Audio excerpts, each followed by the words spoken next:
Meus irmãos, parece que alguns séculos antes da vinda de Jesus foram especialmente agraciados no que diz respeito à quantidade de mentes privilegiadas que nasceram e viveram naquela época. Alguns anos antes da vinda de Jesus, viveram gênios como Pitágoras, Sócrates, Platão e muitos outros. Eu não vou perder tempo aqui citando tanta gente que viveu naquele período. Por isso, a declaração, em especial de Jesus, que nós vamos falar dentro de alguns instantes, chama tanto a atenção. Observe isso. Apenas algum tempo depois de viverem alguns dos maiores filósofos, alguns dos maiores pensadores, algumas das mentes mais brilhantes de toda a história, Jesus reúne 12 homens, em sua maioria iletrados, em sua maioria incultos. E Jesus se volta para esses 12 homens e diz para eles: vocês são a luz do mundo. Vocês são a luz do mundo. E é esse o texto que eu quero ler com vocês nesse momento. Mateus capítulo 5, versículo 14 diz: vocês são a luz do mundo. Não se pode esconder uma cidade construída sobre um monte. Também ninguém acende uma candeia e a coloca debaixo de uma vasilha. Ao contrário, coloca-a no lugar apropriado e assim ilumina todos os que estão em casa. Assim, brilhe a luz de vocês diante dos homens, para que vejam as suas boas obras e glorifiquem ao Pai de vocês que está nos céus. Os discípulos não tinham luz própria. Eles sabiam disso. Eles tinham consciência disso. Eles sabiam que não tinham luz em si mesmos, por si próprios, mas eles levavam a luz e por isso iluminavam. O termo apóstolo originalmente era um termo náutico, designava um navio que tinha uma carga com remetente, destinatário bem definidos, bem especificados. Apóstolo era um navio com uma carga que tinha uma origem certa e um destino determinado.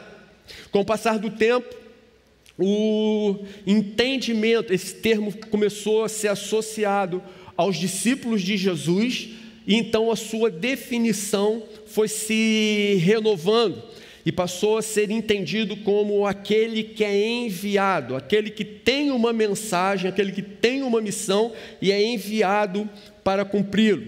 Portanto, a fonte da luz a que Jesus se refere não são os apóstolos, mas é Ele próprio. E essa luz, ela é capaz de alcançar as pessoas pela mensagem do Evangelho que foi a nós confiada. Tim Keller, sábio com as palavras, ele fala o óbvio de uma maneira tão simples que choca. Então, Tim Keller diz: temos um Deus que fala. Temos um Deus que fala. É por isso, porque nós temos um Deus que fala, que nós temos uma Bíblia. Temos um Deus que fala, é por isso que temos uma Bíblia, e essa é a razão pela qual a sua própria fala tem um poder tão incrível.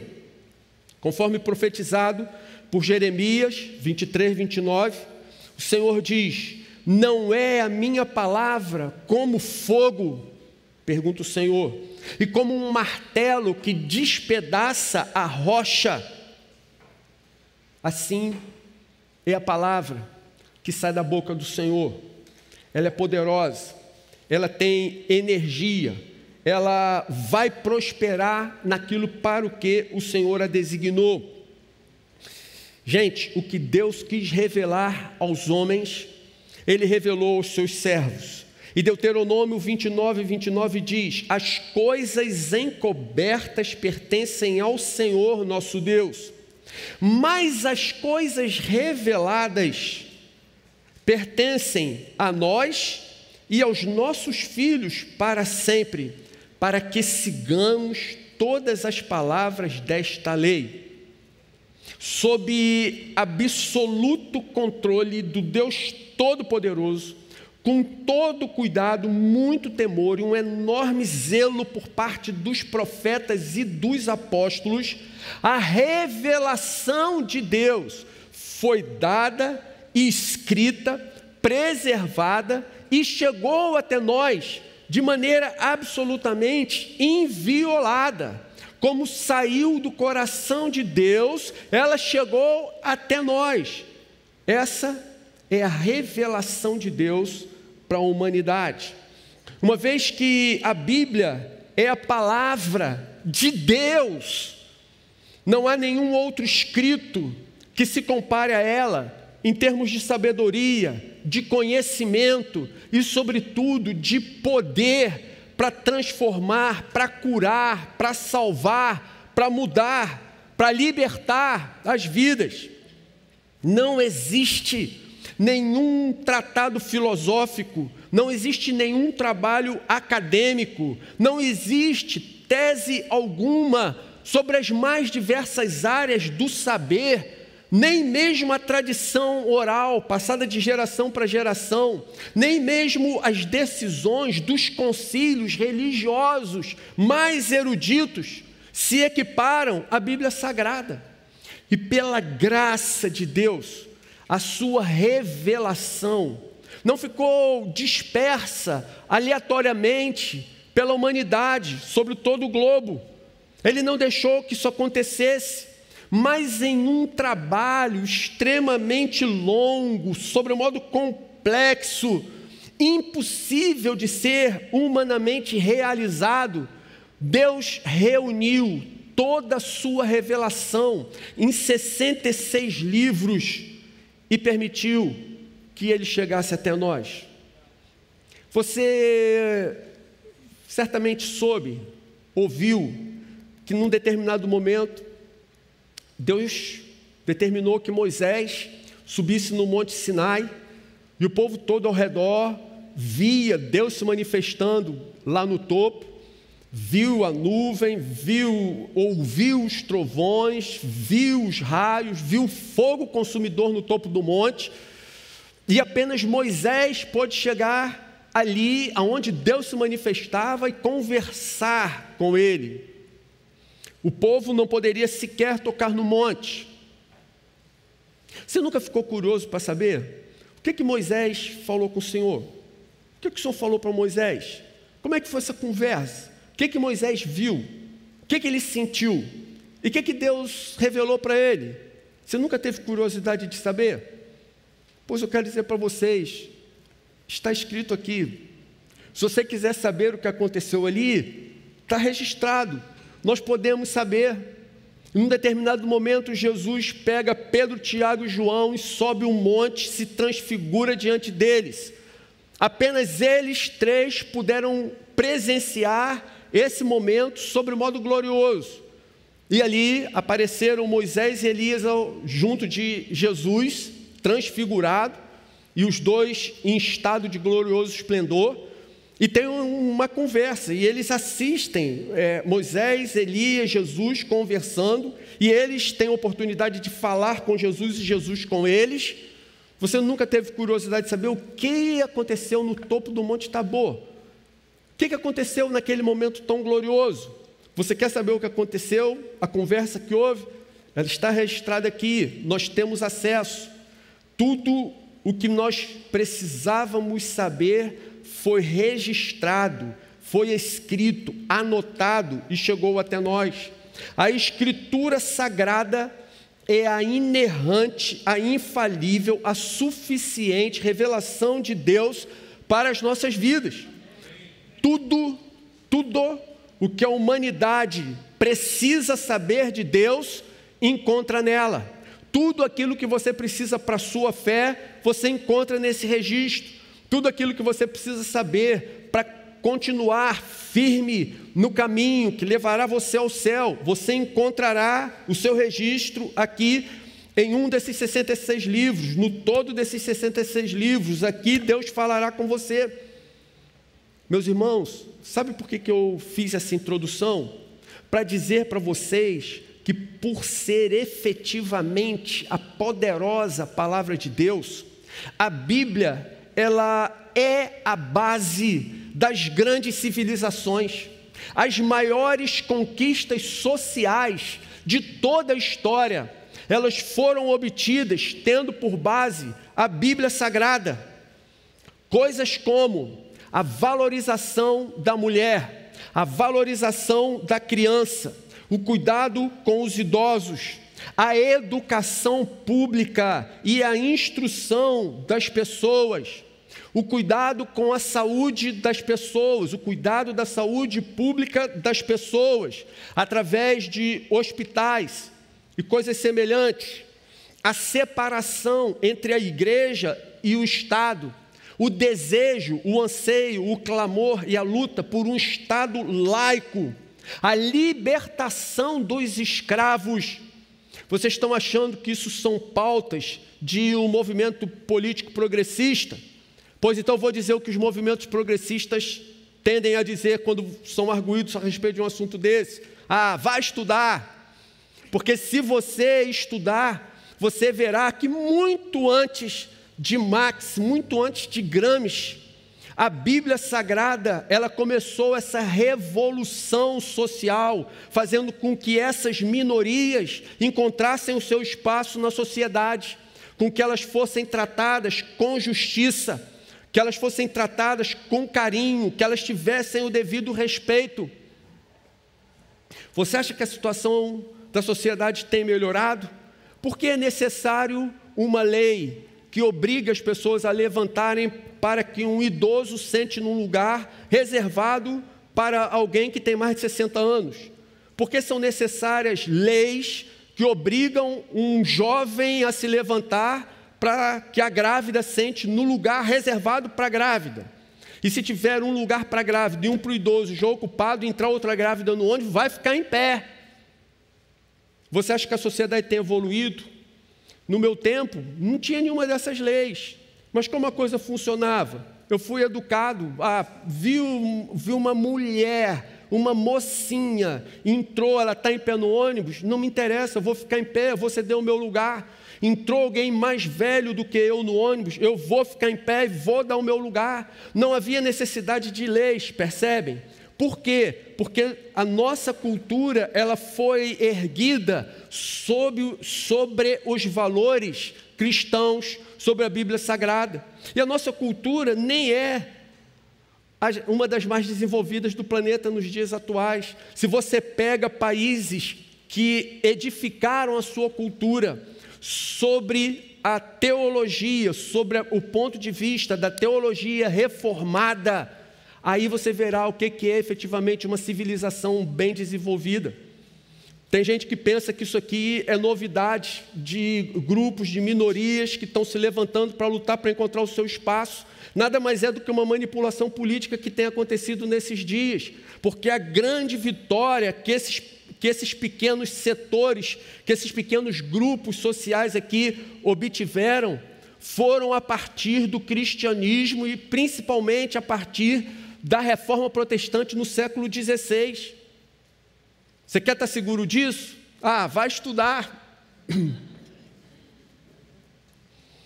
Além disso, meus irmãos queridos, estou brincando, tá, gente? É que quem tem aula de segundo grau, pré-vestibular, e está na faculdade nesse momento, e questiona esse tipo de coisa, como não tem argumento do lado de lá, é assim que responde. Vai estudar, porque não tem argumento, está entendendo?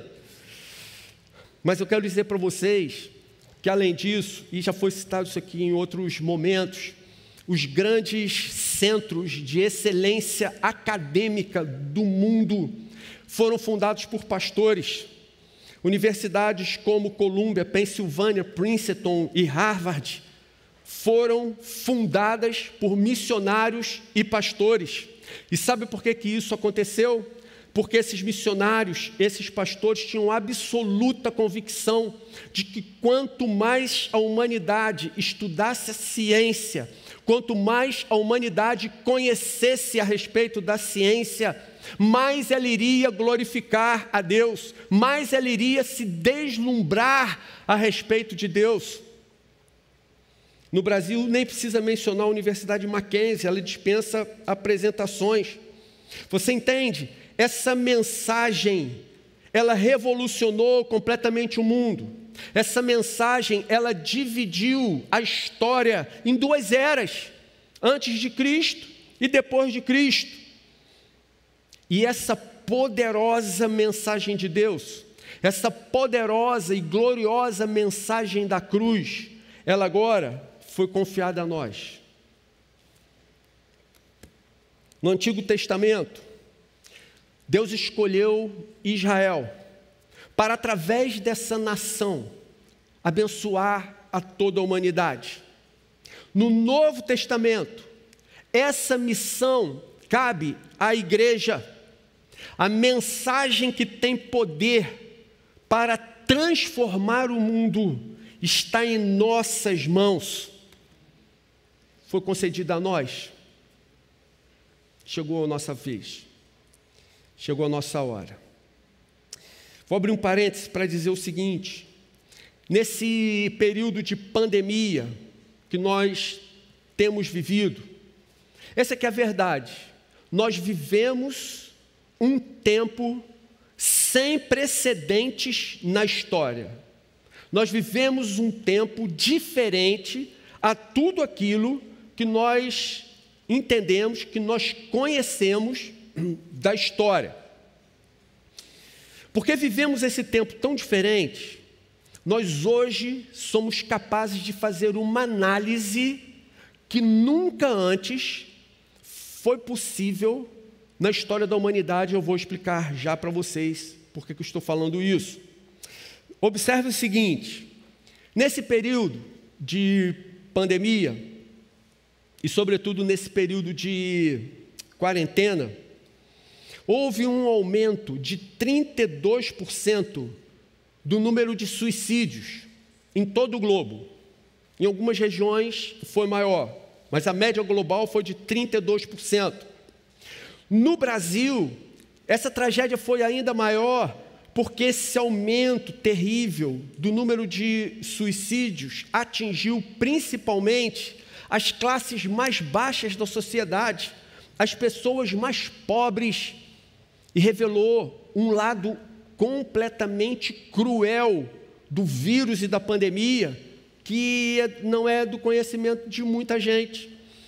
Lembra que muitas pessoas se expuseram, alguns, entre aspas, líderes cristãos, pregoando que as igrejas tinham que fechar. Façam culto online. Mas, irmãos, a imensa maioria das igrejas no Brasil são igrejas pobres, são igrejas de gente pobre, não tem nenhuma condição de fazer cultos online, não tem internet, não tem câmera para filmar, não tem condição sequer de gravar uma mensagem e depois distribuir. Os mais afetados pela pandemia, os mais afetados pelas quarentenas foram os pobres. Os casos de depressão cresceram mais de 90%. Os casos de ansiedade e de estresse, eles dispararam. Houve um aumento vertiginoso nos casos de violência doméstica, violência física, violência sexual e violência psicológica. O Brasil dispõe de aplicativos que registraram 450% de aumento no número de denúncias efetuadas contra esse tipo de violência. Tudo isso que eu estou falando tem fonte de onde saiu, e se alguém tiver interesse depois eu posso dar para vocês, só não estou falando para não ficar cansativo demais o que está sendo dito aqui. Mas, irmãos, e por que eu levantei esses dados e trouxe agora para comentar com vocês nesse momento? Porque essa foi a primeira vez na história da humanidade que a igreja saiu de cena, que boa parte da igreja saiu do mundo. Como a sociedade reagiu? Durante a pandemia, especialmente nos períodos de quarentena mais rigorosa, de lockdown mais prolongados, muitas igrejas estiveram fechadas. Tem igreja que está fechada até hoje. E foi nesse período em que as pessoas tiveram um pico, um ápice do sofrimento emocional, do sofrimento espiritual.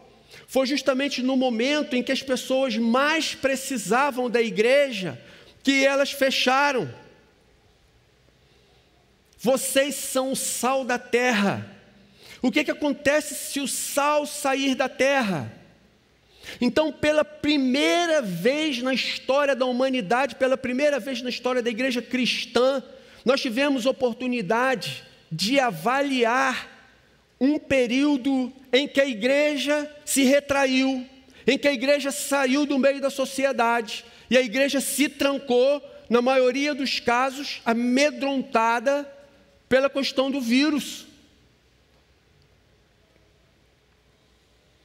E quero dizer mais, não apenas a questão emocional e espiritual, mas nós vimos nesse período muitas outras necessidades surgindo, a começar pela mais básica de todas.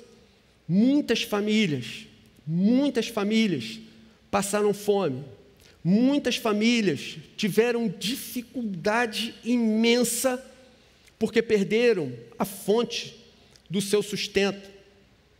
Então, a pergunta a ser feita nesse momento é: quanto dessa tragédia se deveu ao fato de inúmeras igrejas estarem fechadas? Quanto dessa tragédia, qual a porcentagem dessa degeneração da sociedade se deveu ao fato de algumas igrejas terem abandonado a sua missão, ou terem colocado a sua missão num segundo plano? Então, nos dias 5 e 12 de julho de 2020, a Igreja Oceânica fez 2 cultos restritos a poucas pessoas, para testar os nossos protocolos. Quero dizer para vocês que os protocolos da Igreja Oceânica são mais rigorosos que os protocolos das autoridades federal, estadual e municipal. Jamais exporíamos os irmãos ao risco, mas também nos recusamos a permanecermos trancados e amedrontados. Foram estabelecidos os protocolos, foram definidos os cuidados, nos protegemos. Agora, vamos viver, vamos cumprir a nossa missão. Então, verificamos que seria possível retornarmos com cultos presenciais com a máxima segurança. E no dia 19 de julho do ano passado, nós nos reunimos na Up Room. Isso aí. Up Room. Mas na época não estava bonitinha e caracterizada como está agora. Pô, agora ficou lindo demais lá, né? Aquela tenda do início lá. Isso aí, galera. Pô, glória a Deus, agora ficou lindo. Os adolescentes ganharam o espaço deles e eles podem decorar e, enfim, preparar do jeito que eles acharem mais conveniente. A gente quer que eles fiquem muito felizes e passem a maior parte do tempo de vocês aqui, tá bom, galera? Isso aí tudo é para vocês mesmo. Aí, Isso aí.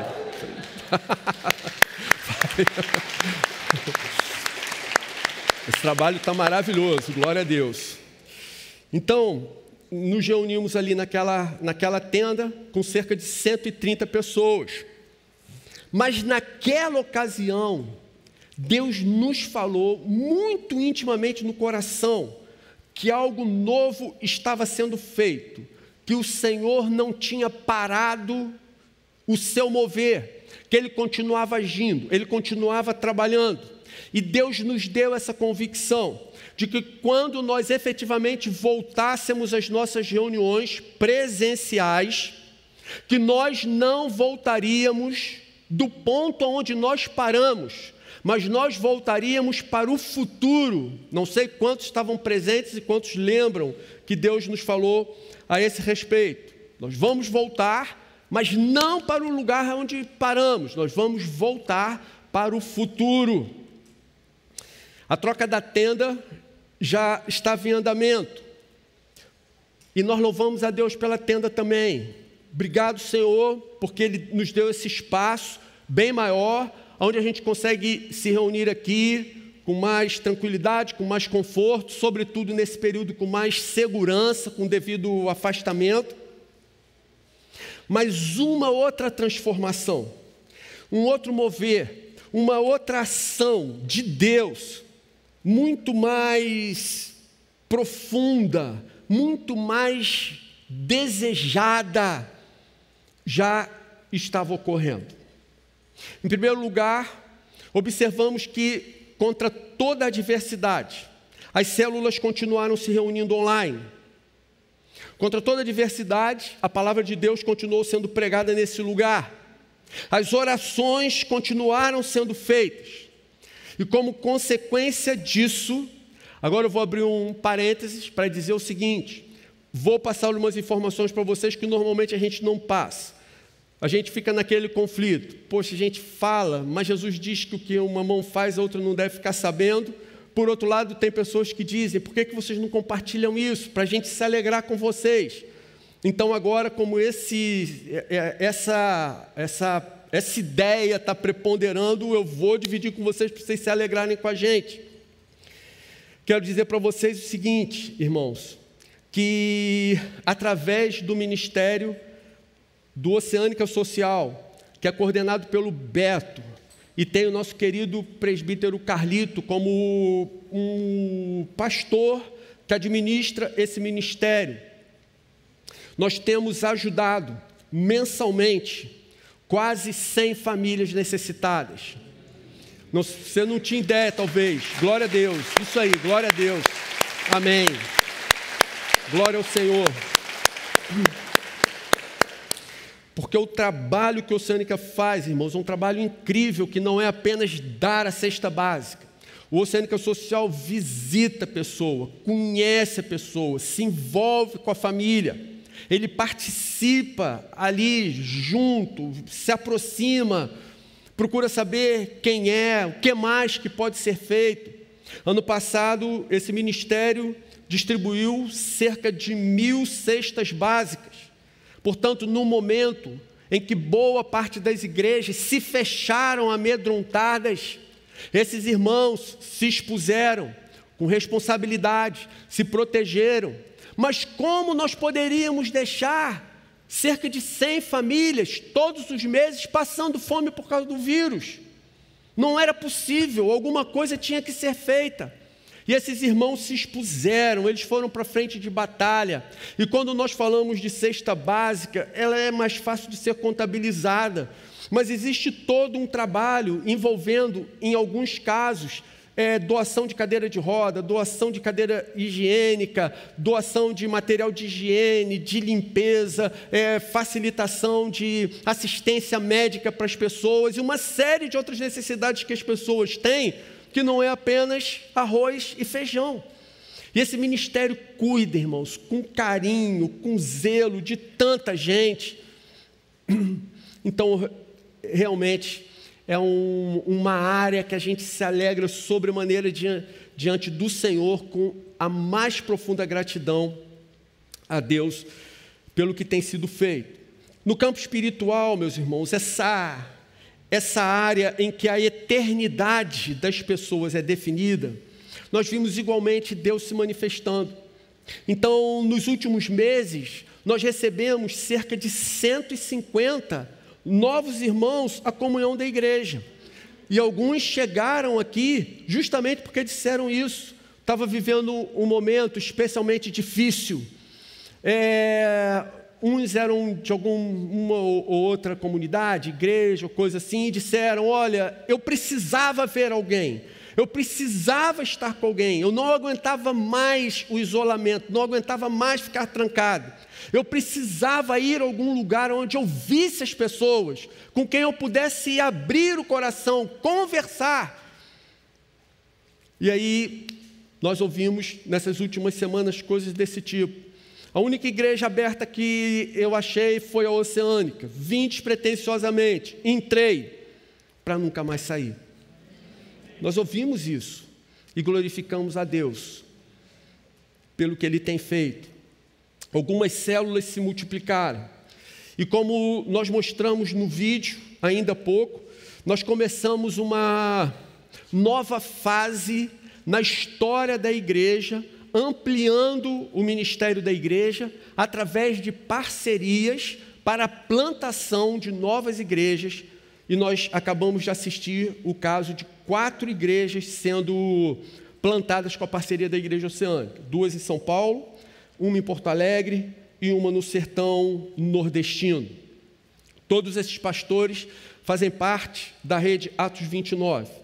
Nós trouxemos esses pastores com suas famílias, convivemos um tempo com eles, conhecemos eles e posso dizer para vocês que não houve uma reunião com eles que não tivesse sido regada com muitas lágrimas, quando nós ouvimos algumas de suas experiências, quando nós ouvimos das dificuldades que eles enfrentam, quando nós constatamos o amor que eles sentem por Jesus, quando nós podemos constatar que eles estão dispostos a pagar um alto preço para serem usados por Deus para plantarem igrejas. Nas próximas semanas, nós vamos desafiar a igreja a, quem sabe, se envolver ainda mais em alguns desses projetos. Por exemplo, o pastor Felipe Torres comentou com a gente a respeito do seu sonho de começar um colégio onde as crianças recebem uma alimentação e têm uma educação formal e ali também recebem os valores do Evangelho, são evangelizadas e aprendem a amar a Jesus. Então, Felipe, irmãos, eu não vou citar todos os casos, ou vários outros casos aqui, porque senão não haveria lenço suficiente para a gente terminar o culto, mas quero só fazer uma ressalva para vocês por causa de um dos projetos que ele mandou. Então, nós pedimos que ele mandasse alguns projetos para nós. A gente ficou constrangido, nós ficamos constrangidos com a carência que eles têm. Então, pela nossa insistência, ele nos mandou um projeto. O projeto é o seguinte, olha, o projeto é nós cuidarmos de 10 crianças, onde essas crianças, elas virão para a igreja, terão aulas, ouvirão do Evangelho e serão alimentadas. Provavelmente serão as únicas refeições que essas crianças farão. Ele disse para nós, algumas crianças que frequentam a igreja, tudo o que elas comem por dia são 2 biscoitos. As crianças se alimentam, vivem ao longo de boa parte da sua existência comendo 2 biscoitos por dia. É tudo que elas têm. E aí nós pedimos, Felipe,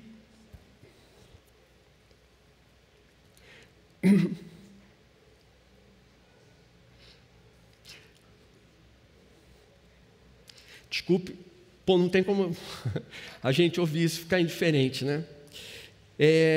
Felipe, manda um projeto, a gente vai te ajudar, a gente quer se envolver, manda um projeto. Aí ele mandou, olha, 10 crianças custarão R$400 por mês. E a gente perguntou, mas como assim? É R$400 por criança? Dá 4 mil por mês? Não, é R$400 para 10 crianças.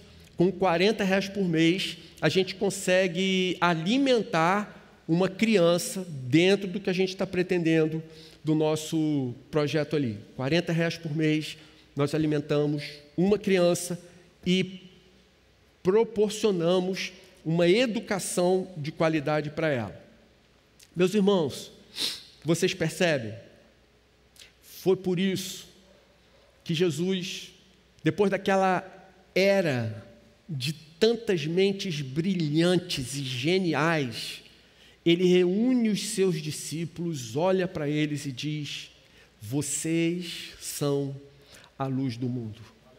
Vocês são a luz do mundo. A igreja local é a estratégia de Deus para alcançar a humanidade. A igreja local é a estratégia de Deus, é o plano de Deus para abençoar a humanidade. Apesar de rejeitá-la, a sociedade necessita desesperadamente da igreja. Deus nos deu uma missão e nós precisamos cumpri-la. Vamos aplicar, irmãos, isso ao nosso coração. Primeira aplicação: cumpra a missão para a qual Deus lhe chamou. Cumpra a missão para a qual Deus lhe chamou. Entenda o seguinte: há pessoas esperando por você. Há pessoas que precisam de você. Tem gente que vai ser alcançada para Jesus através da sua vida. Tem gente que terá alimento por meio da sua oferta. Tem gente que vai ter paz, que vai encontrar esperança por ouvir você lhe pregar a mensagem do Evangelho. E até que você haja, elas esperam. Até que você haja, elas sofrem e se desesperam. Você precisa cumprir a sua missão. Segunda aplicação: sua missão precisa ser cumprida com urgência. Sua missão precisa ser cumprida com urgência. Olha, entenda o seguinte: nós não podemos perder o senso de urgência em relação à nossa missão. Você observa do Gênesis ao Apocalipse, toda a palavra de Deus traz esse senso de urgência embutido na mensagem. Você vê palavras de Jesus como, ele conta uma parábola e diz: hoje lhe pedirão a sua alma. Percebe? Não há tempo a perder. Ele diz: olha, a volta do Senhor será como relâmpago. Não há tempo, vai ser súbito, repentino. Quando menos estiverem esperando, o Filho do Homem virá. Entende? Diante da eternidade, não existe tempo a ser desperdiçado aqui na terra. Nosso tempo é curto e ele é veloz, ele passa muito rápido. Na área social e assistencial, nós vemos muita gente passando fome. E você concorda? Quem tem fome não pode esperar. Quem tem fome precisa ser atendido com pressa. Na região do Cariri, que nós citamos, tem criança que tudo para comer são os 2 biscoitos. Passa esse tipo de carência. Nos prédios de São Paulo, moram algumas das pessoas mais ricas do Brasil, mas também são algumas das que mais sofrem de depressão, de solidão, de falta de esperança, de falta de paz, e que estão em absoluto desespero, porque chegaram lá no topo e não encontraram sentido para a sua vida. E se essas pessoas morrerem sem Jesus, a eternidade delas será terrível. Você entende? A consequência do nosso trabalho é grave e eterna. Nós estamos falando de eternidade, de vida e de morte, de céu e de inferno.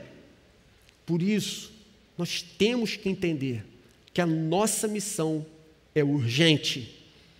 E eu quero concluir, meus irmãos queridos, dizendo que nós sabemos, nós não temos luz própria, mas nós levamos a mensagem que é capaz de iluminar as mais densas trevas. A mensagem que tem poder para transformar o mundo está nas nossas mãos, sob nossa responsabilidade. Deus nos deu uma missão, e ela é urgente e vital. Vocês são a luz do mundo. Não se pode esconder uma cidade construída sobre um monte. Vamos orar. Senhor querido, dá-nos essa consciência de que há um grande trabalho a ser feito, mas o Senhor nos concedeu o maior tesouro que poderíamos almejar.